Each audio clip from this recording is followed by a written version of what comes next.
Hi guys, I'm just waiting for it to go live on Instagram because it always takes time for that.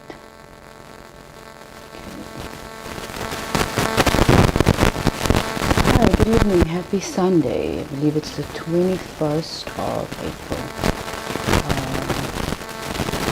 Let me know if the audio is good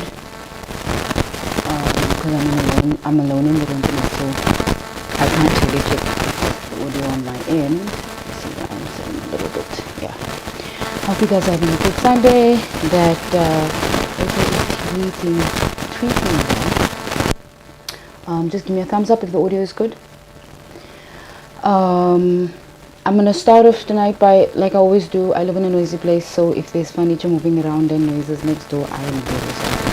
It's how it is really quiet tonight. I wanna address one or two things that I do realize that there's a lot of people who, and I've been told this, think that I overshare a lot. The truth of the matter is, I'm very clear who I am. I'm very clear that what I share is how I'm feeling and what I'm going through or whatever. I'm not the kind of person who's going to show up somewhere and feel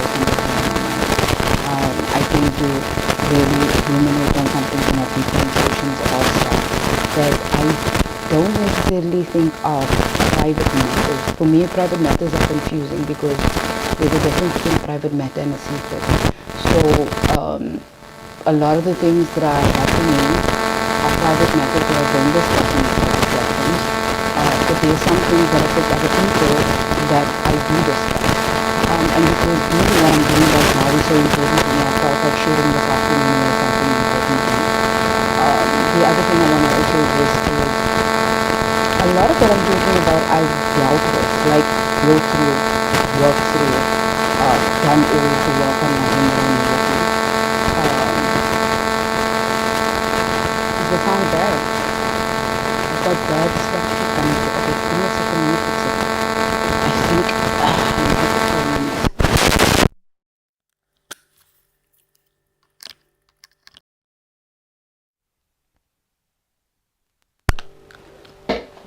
Is it better?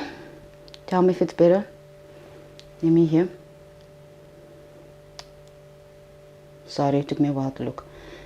Is the audio better? Give me a thumbs up if it's better. Okay, great. So just, I'm going to keep looking at the screen and let me know if it's bad. Okay, sorry, I had to turn the cable around because I can't hear it. Alright, so let me start over. Like I always say, I live in a noisy place. It's eerily quiet tonight, but if there is banging upstairs and banging next door, I'm really sorry. This place, the walls and the roof is so thin, I can hear people's intimate acts at night. That's how bad it is. This is why I warn y'all, because that can happen at any time. And then I wanted to say, I've had a lot of people comment on the stuff that I share, like on my stories, saying things like some stuff are private matters. But for me, what is private is private. You'll never hear about that in public spaces. When I'm talking about stuff like I did this afternoon, the reason why I felt like I needed to talk about it was because what I'm doing right now is very important, I believe. And if anything comes up that may prevent me from doing that in future, I have to kind of talk about it. Also because I talk very openly about my personal life. But there are things that I just don't share. And I think people think I'm oversharing because they don't have privy to what vulnerabilities are to me. Vulnerabilities and oversharing are two different things. And I've said this in one of my videos way back then. When I'm sharing with you, I'm telling you stuff that I talk about openly. If you listen to, for instance, when Rossi talks about his sexual abuse very openly, there are things like that that I talk about because it heals from those things. I don't have to hide the things that I feel like I have gone through, that I've survived, that I have context for and understanding because I feel like that's their teachable way. But my concern was today that if something does arise where I am forced to move back to Johannesburg, I may not be able to continue doing it, which I'm very, very afraid of. Because I've had so many people I've spoken to in the last couple of weeks who have felt seen because someone is actually talking about it. So let's pray that doesn't happen. Let's pray that God intervenes and that I don't have to drop this entire thing. So that was it. And then I'm going to get into the topic. So before I get into the details of the things that I want you guys to avoid as mistakes and things that I want you to learn and to write down so that you can teach someone else this who you see is going through the same scenario, is I watched a show this week on Netflix. It's called Baby Reindeer. And it caught my attention immediately because of the way that it was written. What is very interesting about it is written in exactly the way that abusive relationships are managed, right? We, however, victims in the situation, the whole thing is not as cut and dry.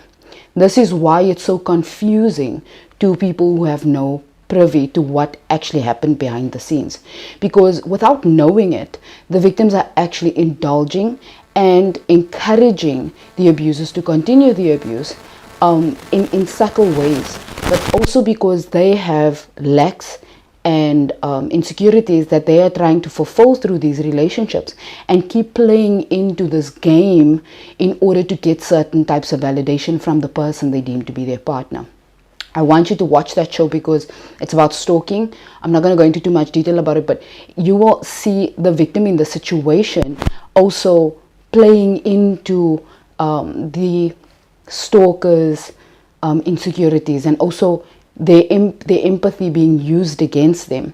And the moment they knew that they were in trouble, this happens almost in every narcissistic abusive relationship, where there's the moment when you know something's wrong, but yet you continue to engage because you are receiving something in return. And that is something we must never negate from. A lot of what I talk about here sounds very cut and dry, but it really isn't. This is why you as a victim is also as confused, because you don't really know at which point to identify this as abusive, because at some level you are also contributing to what's happening without recognizing that you are. And although you're being manipulated into it, you are also fulfilling something in yourself that you don't realize is lacking. That show is really, really good.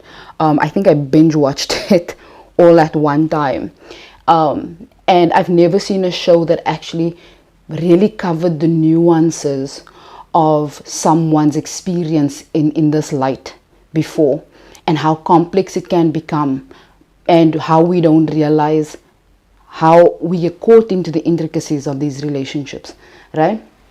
So it was really hard to watch. I can imagine, because it was pretty triggering. For me, there were some triggering moments, because him being pulled back in every few minutes was like, I'm screaming at him, just don't do it. Like, I literally screamed at the screen, like, don't do it. Because those of us who know what happens when you get invested again, right? And the cycle just continues. And this man went through the cycle for 4.5 years, and he wasn't even in a relationship with this person, which aggravates the situation, right? But that is also pointed to the fact that you don't have to be in a relationship with someone like this. You can just be in close enough proximity to them to keep giving them that kind of access to you, and not calling out bad behavior right in the beginning because you are getting something from it. So there's that. You guys can comment and ask questions as I go along.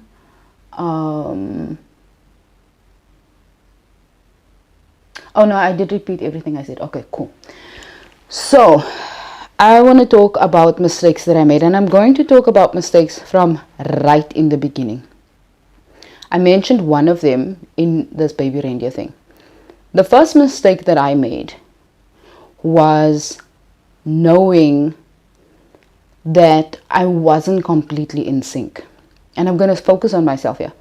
I know I wasn't completely in sync, but because someone wanted to pay attention to me and seemed to want me, I gave of myself over, without considering the fact that there were supposed to be limitations put in place and boundaries put in place. Now, obviously, I was 19. I didn't know what a boundary meant, right?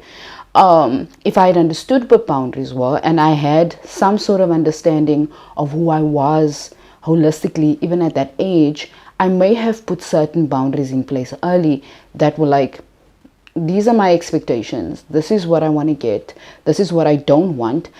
This is what I want to give. And if anything crosses these lines, I may need to relook at this relationship. I never did those things. It didn't even occur to me. And for the most part, that's not our fault, right? A lot of the time we get into relationships and into marriages without considering the fact that there are real things that we need to take into consideration. We get excited for the relationship, we get excited for the love bombing, but that we give ourselves and we literally hand ourselves over on a silver plate and then start excusing behavior that in and of itself makes completely no sense and should not be allowed to continue. And the second we do that, the worse it gets, right? And the more they push and the more they push and the more we allow and the more we allow. That was the very first mistake that I made. Then maybe 2 years in, there was an event that happened that didn't just raise an eyebrow, that made me completely livid because it shouldn't have happened. And I found out by complete accident. And instead of addressing it with the people who would have been seniors and adults, because I was around 21, 22 at this time, people who were adults or seniors, addressing it to them and bringing it up with them and saying, this thing happened, this is inappropriate, this shouldn't have happened. I instead decided to find ways to deal with it on my own, which was a big mistake, because that thing had not been spoken about openly. No one knew that it had happened. So by the end, when I brought it up, people were like, but you never said anything. That was one of my biggest mistakes. And the reason I did that was because I didn't trust anyone at the time. The problem was there would have been at least one person I could have told, look, this happened. It happened like this. I don't know how to deal with this, but I want you to know, because if this happens again, I'm going to come to you so you can see that there's a pattern here.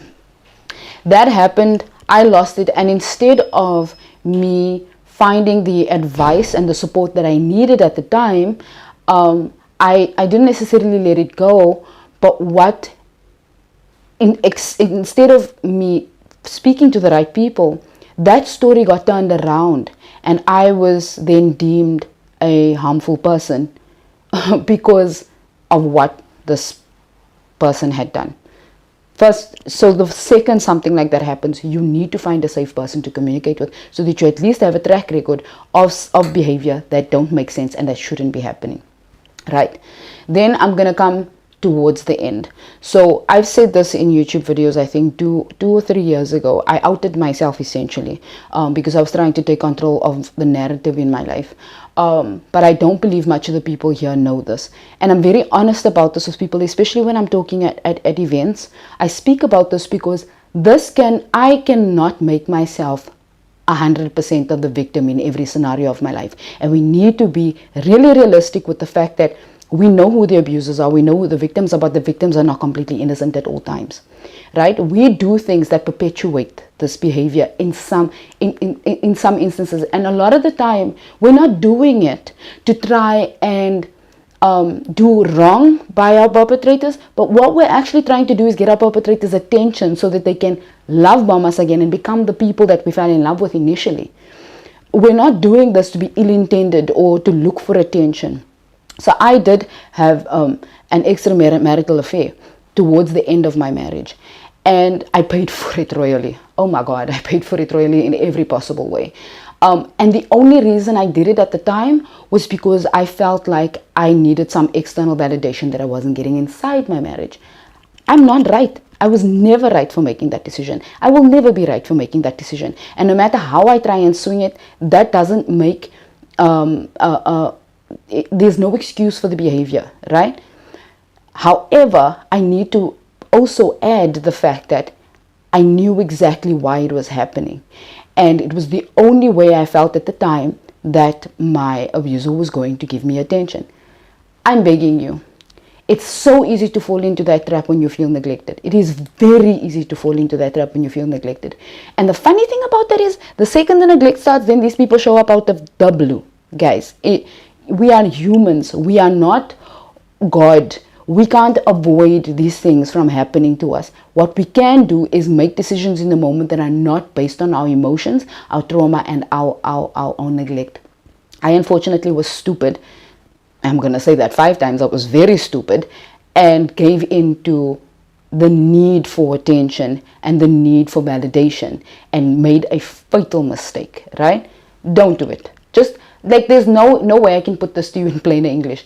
Just walk away and evaluate why you are even intrigued in the first place. Because the second you are intrigued, then something's wrong. I knew that was something I wasn't going to be able to bring up when I was initially intrigued, because I know it would be used against me. That just having male conversations over the years was used against me that were not nowhere near that. Those things were aimed at me and poked at me, and snide jokes were made over the years. So I knew bringing up a particular attraction, because you can't control your attractions, but you can control what you do with them, right?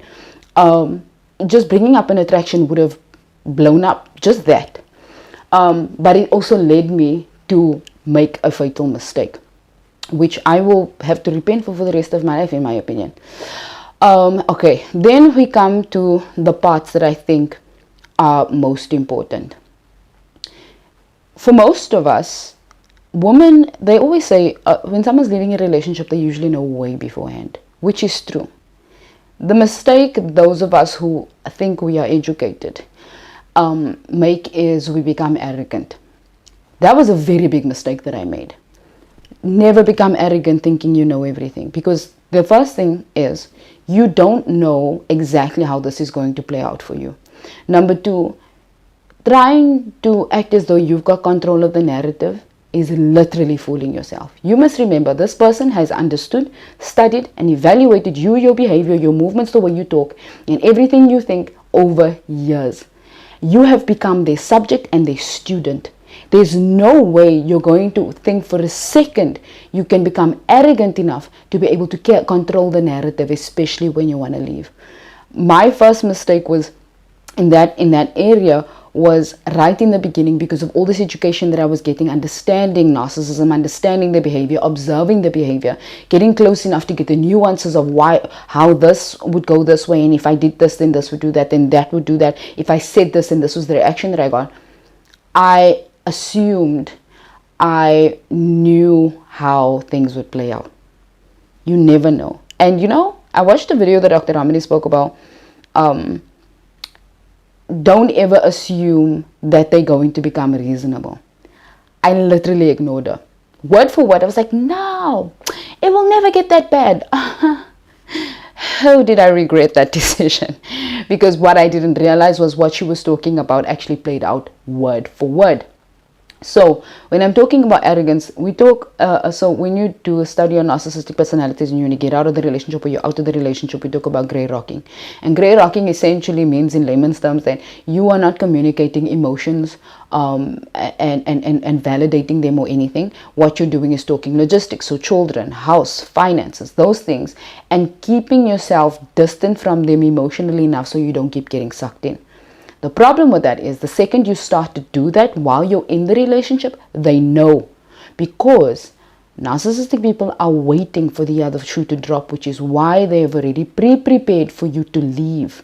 They have an abandonment wound, which they nurture, and they make sure that nobody's going to abandon them, and the only way that they can do that is to make sure they have documents and videos and record conversations. They have evidence on you that you don't even know is evidence for anything, because they are preparing for the inevitable, because they know how they are, they understand how they operate. So for them, they know that eventually you're going to leave, so they have to be prepared for that at all times.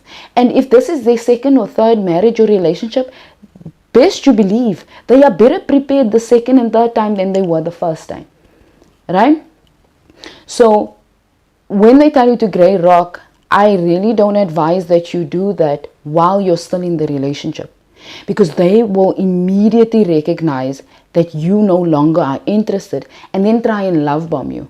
And then when the love bombing doesn't work because you know now what's going on, that's when they start preparing themselves for the inevitable, right? Don't ever be arrogant enough to think you'll be able to handle that. Because when they start preparing themselves for things you don't see coming. You can't think like they think. No matter how much you know about them, you cannot think like they think. You're not living in survival mode 24 hours in the sense where you're afraid that everybody's going to abandon you and you're going to die and be left alone, right? So that's the one thing. Then so that was a mistake I made. I made that mistake for a good, February, March, April, May, June, July, August. For 6 months I was grey rocking. And all of what's happening right now is due to that. because I made it very clear that I checked out. And the second I checked out, the people around the situation, including business associates, were all informed of a story that I was not privy to, that I had subsequently found out literally a month before the end, that they were being communicated things that were false because the narrative needed to be in their favor as opposed to mine. So that's the first thing. Then the other thing is, if you are working a job, make sure that that job is secure. Make sure that you are at least checking in 6 months worth of income, how you're spending that income in the house. Take meticulous notes of what is being spent on children, what is being spent on food, what is being spent on electricity, on rent and bond. All of those things you need to take meticulously, right? You need to have all of that information, because when you go to court, it's going to be very necessary. I made really horrible decisions here because I didn't think I needed to anticipate all of that. Dumb choice. If I could take the blue pill, I'd probably go back and fix all of that. Then if you are running a business with them, so in my case, I resigned my job in 2016, put all my pension into the business, and didn't realize that I was going to be cut off within 6 months of doing the grey rocking. And the reason I was cut off was because all the business associates were informed of a story that I didn't know about. That meant I was completely financially cut off, and I didn't have the education to know what to do with that. I needed to have proof of my pension that went into the business. I needed to have proof of my hours working in the business. So the story was then that I was lazy and that I just wanted to stay home with the kids, when in fact I was running the business. And I was full-time parenting, and I was studying full-time at the time. My biggest mistake in this area was that I was not doing the direct communication with the clients. The communication was happening in a three-way scenario. And I know all of this sounds like we need to have some level of control, but if we don't have direct contact with these people, we don't actually know what's being said about us, which will kick us in the butt later. I didn't have any direct contact with the clients because I thought it was being handled. Turns out I was being handled in the process. So that is a very important thing. So if you have a business, you need to meticulously make sure you're getting a salary. Oh, I cannot stress that. You must make sure you're getting a salary. Make sure you're getting a salary slip. Make sure you have cleared out what your responsibilities have been in that business. People, I cannot tell you, when you have your business contract signed, your partnership contract, detail what it is that you do in that business, what you're responsible for, what your salary needs to be. Make sure that salary is being paid month by month, because if it isn't, all of that stuff matters. It counts.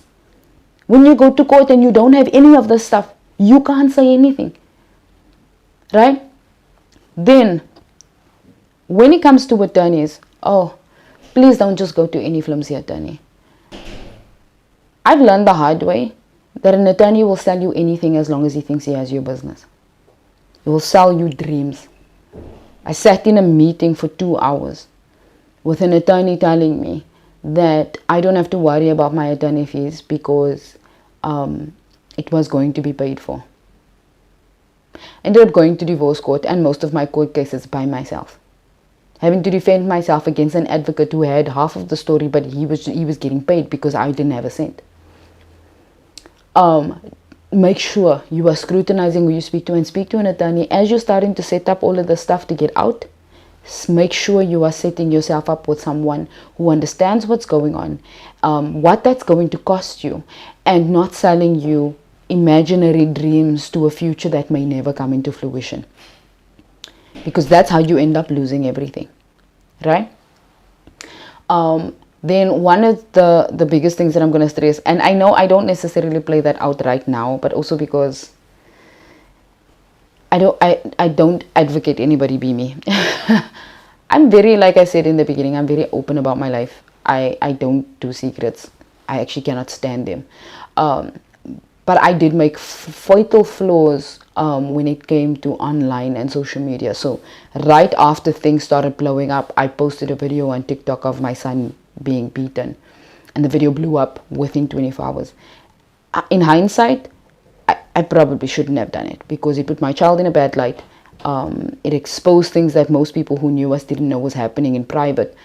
But at the same time, it got bad flack from people who would have liked to have thought they were in my life, but they weren't really.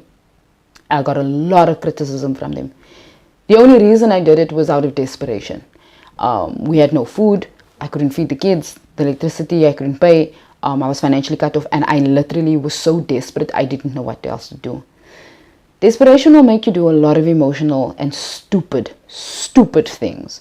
I've done a plethora of stupid things online. I have said a plethora of dumb things online for about a lot of people. I should have never done that stuff. And yet I've had to really walk myself through the fact that I was dumb and I was desperate. That doesn't excuse it. And now I just need to choose better. So what I'm telling you to do is, and I know I said this in a video on my YouTube, is don't blow your life up. Learn from someone who blew their life up. Don't do it. Because also it makes you look really bad in court. It makes you look like you were seeking attention. And I know for those of us who are in really stressful situations, I mean, I was at a point where I was really afraid for my life. I couldn't sleep because every time I heard a car pass my window, I was afraid I was going to die that day. So that level of fear made me act really stupidly. And this is why I'm going to advocate the next thing. As soon as you can find a narcissistic recovery coach, get one ASAP. Because you need a place to put these emotions of fear and threat without using this megaphone of social media to get help. It doesn't get you help. I'm still learning till this moment in today. It doesn't get you the help you need. You need someone who actually believes you to hear you out. Narcissistic recovery coaches are not expensive. Someone who understands what you're going through. You do not need someone who is necessarily a therapist, because they are going to do the he said, she said, and the truth thing. When you're going through distressing moments, when you're being stalked, when you're being harassed, when your phone is being called thousands of times a day, a therapist cannot help you. Because I spoke to a therapist at the time as well. And I spoke to a narcissistic recovery coach.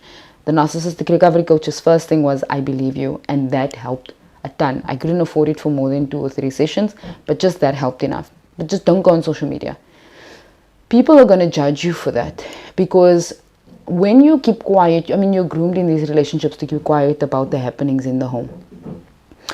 So when you've been quiet for so long about it, and now all of a sudden, years later, you come out and say this and this is happening, people are going to be like, really? They're not going to believe you, because they don't see what it is you're experiencing, and they haven't been there long enough to recognize the things that you've gone through, that you've walked on eggshells every day, that you've been afraid how they're going to respond to anything you said, that you're going to be gaslit if you had feelings, when you're being told when you just need underwear that you're being dramatic, like things like that. Those people don't see that. So now you're bombarding them with all of these emotions and feelings. They're not going to see all of that. And I know a few people who've actually handled this really well.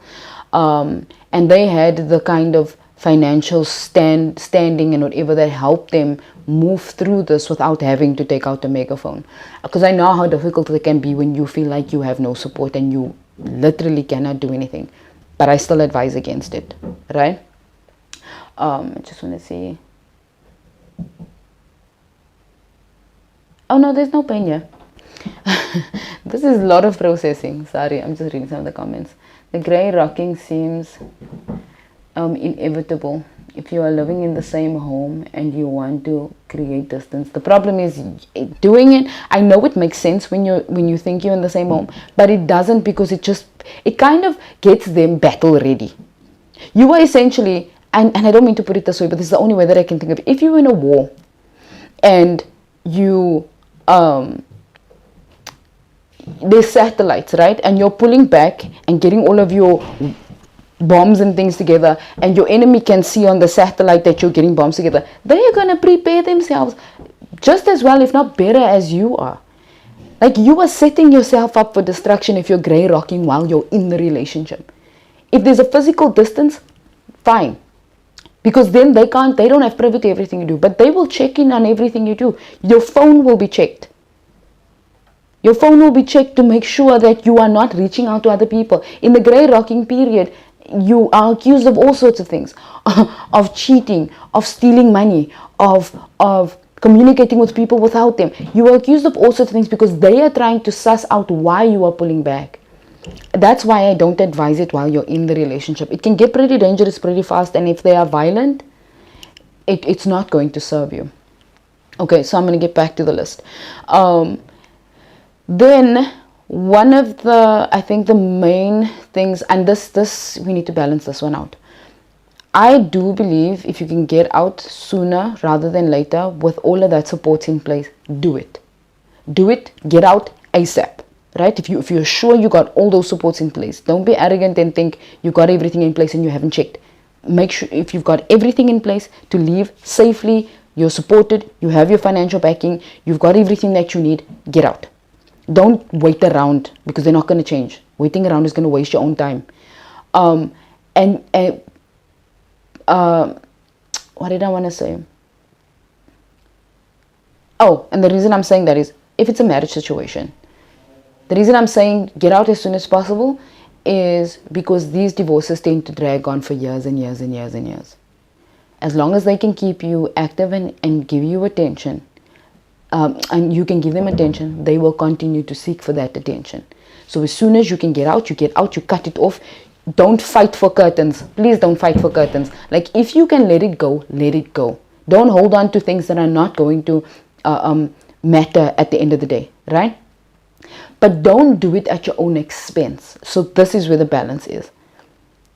One of the biggest mistakes I made was I went into the courtroom so exhausted from 6 months of fighting, 6 months of feeling unsafe, going to jail, being stalked, being harassed, people phoning me, asking me really crazy questions. I was so exhausted from that, and then full-time parenting with having to walk kilometers just to try and get food for us. I was so exhausted, all I wanted to do was get out. The problem was that made me bow to anything they were going to offer. I left that room with 3,000 Rand maintenance because I was too exhausted to even bring them the evidence of why 3,000 Rand made absolutely no sense. And to top it off, I was arrogant enough to believe that since I had so much business experience, that I was going to be able to back it up by the end of the year, which was a mistake because I had no idea how deeply entrenched the communication with the clients had already gone. And I didn't help because by the time the clients were informed of the lies about me, I then subsequently tried to inform them of the truth, which made me look like the crazy controlling person. Don't do stuff like that. Like, step back, let it play out, gather your evidence, and bring it into the room when it's necessary. Right? Because the thing about it is we don't realize in the moment, because we're trying to control the narrative around us, that they eventually sabotage themselves if you leave them alone long enough. Because they are nervous about the fact that you're not retaliating. So they tell on themselves. They make up lies and then they go back on their lies. And then the people who are watching are like, you told me this and then you told me that. If you come back in the middle of that, you look like two crazy people trying to seem right. That was a mistake that I made. Man, sure, that is a mistake that I'm begging you not to make. Don't retaliate, because no matter what you do, the narrative spoken about you isn't true. You don't have to convince anybody of that. If you know you don't have to convince anybody that you are right. You just have to keep quiet and let them play it out and make sure you are prepared. Because when you step in that courtroom, you don't want to argue. You want to come with evidence. You want to come with a printed out document from Telkom that has 500 calls on to random people 2 days after the breakup. You want to have that kind of evidence with you. Right? Okay, so there was that. So when I'm saying, if you have all of this and you're not fighting back and forth, when you go into the divorce court, you are not just accepting anything they give to you. And you know what is interesting? I sat in that room and watched the judge. And I know why she granted it. Because the belief was that then I could come and ask for more. But all I wanted was, I knew that if I stopped giving this person attention, they were eventually going to be forced to find supply from someone else, because I was not willing to give it to them. But I did it at my own detriment. And my children paid the price for it, right? Make sure you've got your ducks in a row. Even if you don't have an attorney or you can't afford one, make sure you have your ducks in a row so that you're not coming in there and giving in because you just don't want to do this fight anymore and thinking you've got it. Trust me, we never fully have it. You just have to make sure your evidence is there. You're coming in humble. You're not hysterical. And you're not, this is the problem with these court cases as well, especially protection court cases. You can look like a crazy person if you cry or if you don't cry. So try and be as authentic as possible. It can be very hard because as an empath, you'd end up overthinking it. But we sit in this courtroom trying to figure out, how do I act? Because if I'm crying, they're going to tell the judge, can you see she's emotional? If you start screaming, they will say to the judge, can you see she's abusive? If you just sit there quietly, then it's something else. Like, nothing you do is right. And trust me, the judge and the attorneys don't study human behavior, which they should. That's a topic for a different day. So they're going to kind of go with whatever this person is saying, because they're the dominating one in the room. Which is why, if you can't afford an attorney, please get a really good one. Do your research. Hey, do your research. Okay, I digress. And then, one of the last things I'm going to say is with regards, and I speak about this a lot, because I think for me, I've learned one of the most important things is support.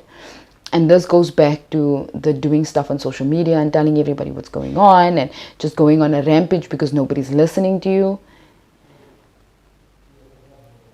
People are not going to support you whether you make a noise or not if they don't want to.